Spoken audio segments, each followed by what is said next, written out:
Assalamualaikum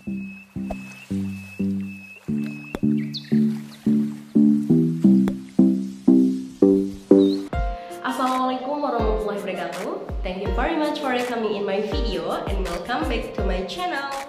Dalam video kali ini kita akan membahas materi tentang pengangguran. Oke, kita lihat dulu apa sih definisi dari pengangguran. Nah, pengangguran ini adalah istilah untuk orang yang tidak bekerja sama sekali atau sedang mencari pekerjaan atau seseorang yang sedang berusaha mendapatkan pekerjaan yang layak tapi belum dapat. Nah, apakah ibu rumah tangga yang tidak bekerja, dia hanya di rumah saja bisa dimasukkan kategori pengangguran? Tidak, karena kalau ibu rumah tangga itu menganggur tapi tidak mencari pekerjaan, ya berarti dia statusnya bukan pengangguran ya. Nah, karena dia tidak sedang mencari pekerjaan. Oke, kemudian jenis pengangguran.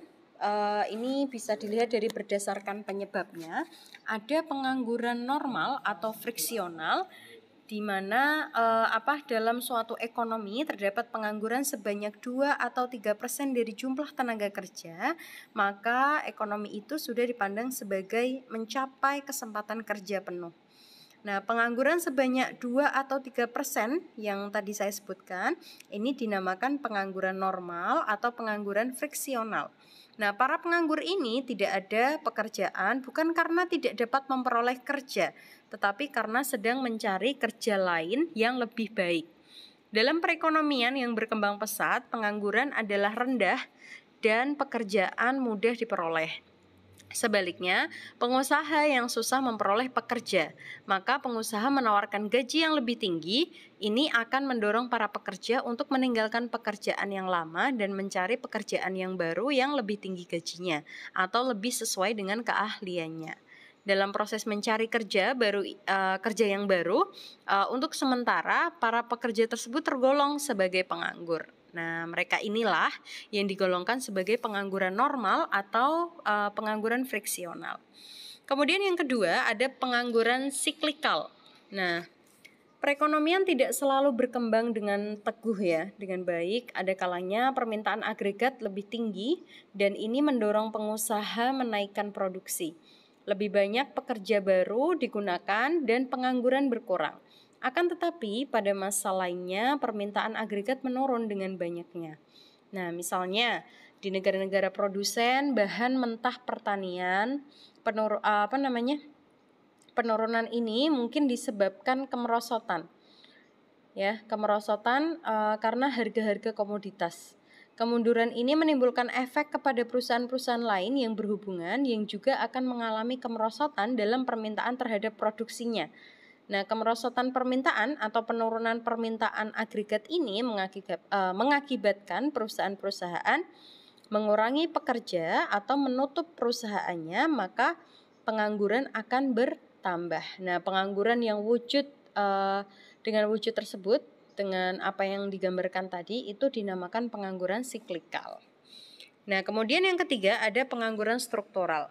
Tidak semua industri dan perusahaan dalam perekonomian yang akan terus berkembang maju, sebagaimana dia juga akan mengalami kemunduran.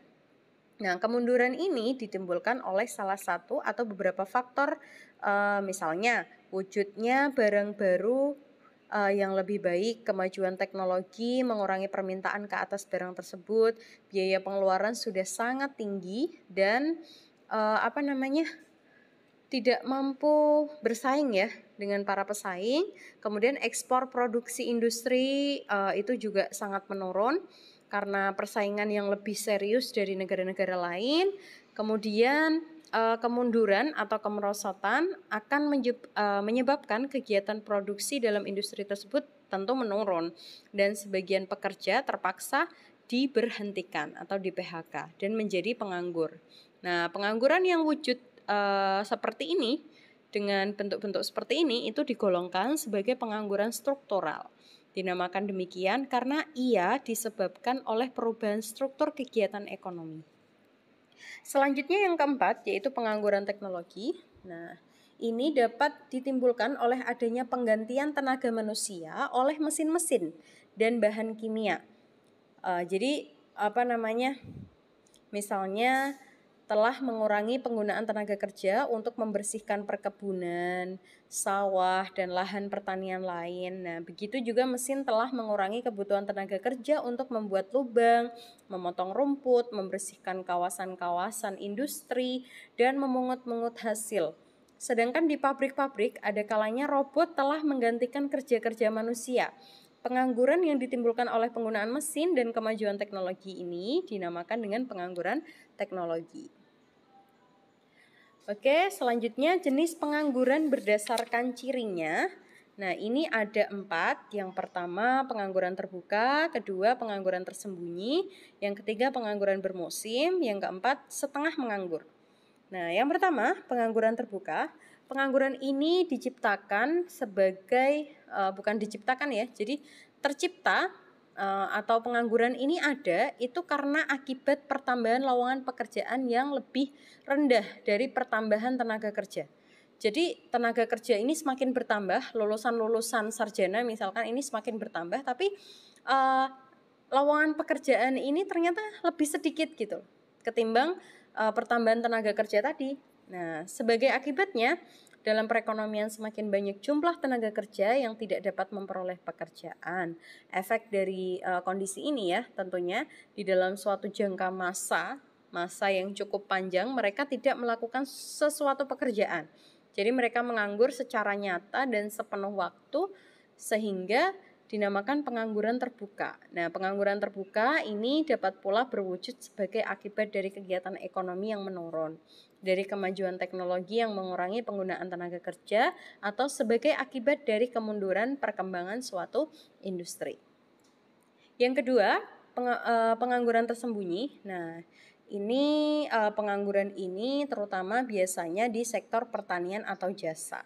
Setiap kegiatan ekonomi memerlukan tenaga kerja dan jumlah tenaga kerja yang digunakan tergantung kepada banyaknya faktor. Antara lain misalkan faktor yang perlu dipertimbangkan adalah besar atau kecilnya perusahaan, jenis kegiatan perusahaan, mesin yang digunakan ya, apakah intensif buruh atau intensif modal, dan tingkat produksi yang dicapai.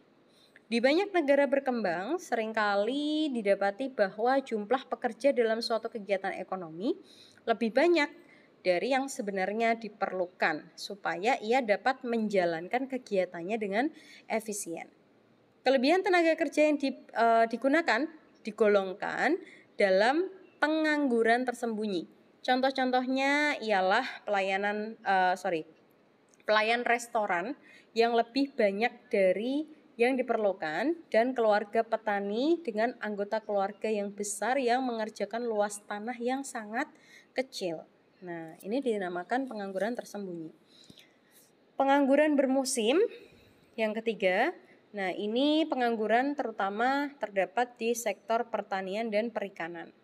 Pada musim hujan misalkan penyedap karet pada musim hujan penyadap ini ya, kalau nelayan itu ini tidak dapat melakukan pekerjaan mereka dan terpaksa menganggur. Nah, pada musim kemarau misalkan para pesawah ya, orang-orang yang punya bisnis di pertanian tidak dapat mengerjakan tanahnya. Di samping itu pada umumnya para pesawah tidak begitu aktif ya, para petani ya, di antara waktu sesudah menanam dan sesudah menuai. Apabila dalam masa di atas masa tersebut tadi, para nelayan kemudian atau tadi pesawah yang tidak melakukan pekerjaan lain, maka mereka terpaksa menganggur ya. Pengangguran seperti ini digolongkan sebagai pengangguran bermusim. Jadi ada musimnya. Nah, setengah menganggur yang keempat. Jadi misalkan kita lihat di negara-negara berkembang, penghijrahan atau migrasi ya dari desa ke kota adalah sangat pesat. Sebagai akibatnya tidak semua orang yang pindah ke kota dapat memperoleh pekerjaan dengan mudah. Sebagiannya terpaksa menjadi penganggur sepenuh waktu, di samping itu ada pula yang tidak menganggur, tetapi tidak pula bekerja sepenuh waktu. Dan jam kerja mereka adalah jauh lebih rendah dari yang normal. mereka mungkin hanya bekerja 1 hingga 2 hari seminggu atau 1 hingga 4 jam sehari. Pekerja-pekerja yang mempunyai masa kerja seperti yang dijelaskan ini digolongkan sebagai setengah menganggur, atau mungkin dalam istilah bahasa Inggrisnya underemployed ya. Dan jenis pengangguran seperti ini itu ya tadi bisa dinamakan sebagai underemployment. Kemudian slide berikutnya terkait dampak dari pengangguran sendiri ya. Ini ada yang pertama menimbulkan masalah ekonomi dan sosial, kemudian berkurangnya pendapatan masyarakat sehingga mengurangi tingkat kemakmuran, itu jelas ya. Kemudian kekacauan politik dan sosial juga terjadi. Nah, hubungan pengangguran dengan kebijakan pemerintah. Nah, kita lihat yang pertama, pengangguran dan kebijakan fiskal ini mengurangi pajak dan menambah pengeluaran pemerintah. Kemudian pengangguran dan kebijakan moneter menambah penawaran uang, mengurangi atau menurunkan suku bunga, dan menyediakan kredit khusus untuk kegiatan tertentu. Kemudian yang ketiga, pengangguran dan kebijakan dari segi penawaran adalah mendorong lebih banyak investasi, mengembangkan infrastruktur, meningkatkan efisiensi administrasi permintaan, member subsidi, maksudnya di sini itu memberikan atau pemerintah ini memberikan subsidi ya, dan mengurangi pajak perusahaan serta individu. Nah, adapun upaya pemerintah dalam mengatasi pengangguran, yang pertama menciptakan lapangan pekerjaan seluas-luasnya. Makanya dari awal saya sudah pernah bilang bahwa kalian sebagai calon-calon sarjana manajemen ya, dari ekonomi, kalian harus mampu menciptakan lapangan pekerjaan seluas-luasnya. Nah, sudah pernah dibayangkan bahwa ketika hanya satu kelas saja ada 50 orang dan masing-masing orang ini membuka bisnis UMKM, dan satu UMKM-nya kalian merekrut 3 orang saja, bisa dikalikan misalkan 50 kali 3 ya, 50 kali 3 ada 150. Kalian sudah satu kelas sudah bisa menolong 150 masyarakat di Indonesia untuk tidak menjadi pengangguran. Nah, ini baru satu kelas. Bagaimana jika satu fakultas? Bagaimana jika semua fakultas yang ada di Indonesia? Nah, kan tentu ini sangat membantu untuk mengatasi pengangguran. Kemudian meningkatkan kualitas tenaga kerja. Nah, itu penting ya. Kita harus mengasah soft skill maupun hard skill kita. Nah, mengadakan proyek magang bagi calon tenaga kerja. Kemudian meningkatkan kesejahteraan tenaga kerja. Pengembangan sektor informal dan pengembangan program transmigrasi. Oke, demikian yang bisa saya sampaikan untuk materi terkait pengangguran. Silahkan dilanjutkan diskusi di WA Group seperti biasa. Dan ada tugas untuk pertemuan hari ini, silahkan dikerjakan sesuai dengan instruksi tugasnya, dipahami. Jika ada pertanyaan, silahkan kalian bertanya di WA Group. Terima kasih. Assalamualaikum warahmatullahi wabarakatuh. Karena kalian sudah nonton sampai akhir, dan jika kalian suka, jangan lupa like, comment, dan subscribe. Oke, assalamualaikum warahmatullahi wabarakatuh.